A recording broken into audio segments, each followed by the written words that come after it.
Albert Einstein famously remarked in a conversation with Werner Heisenberg, he said, you know, in the West, we've built a beautiful ship and in it, it has all the comforts.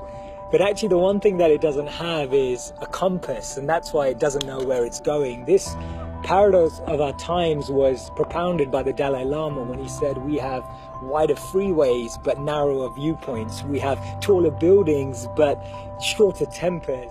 Will Smith said that we spend money we haven't earned on things we don't need to impress people we don't like.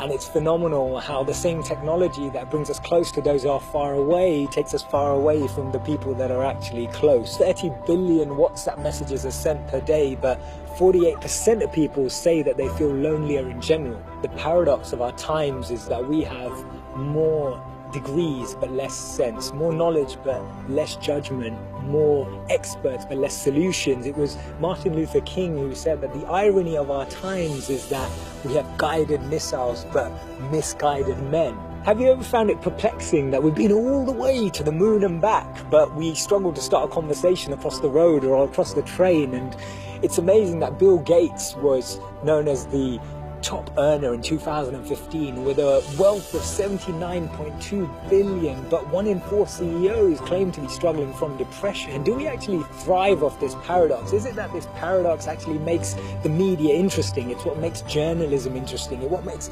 politics interesting. It's what makes television interesting. Is this paradox actually what we feed off and what we live off and what we talk about and discuss in our circles?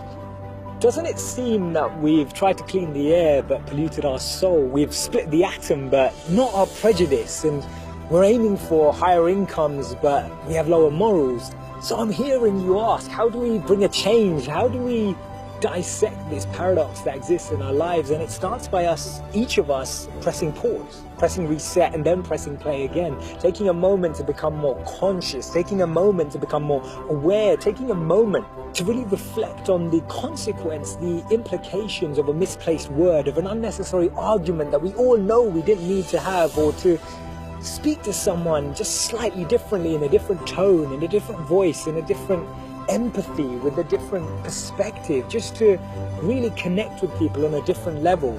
This thinking out loud started from Albert Einstein, and I'll track back to him when he actually said that the problems we have today can't be solved with the same thinking we used when we once created them. So actually we need to research alternative teachings. We need to deep down dig into those ancient books of wisdom. We need to go back to understanding if there's anything written in those creased pages of time that can actually reveal more knowledge and more wisdom of how we can transform our experience of light today. Otherwise, this paradox means that every step forward we take, we're taking 3 backwards every time.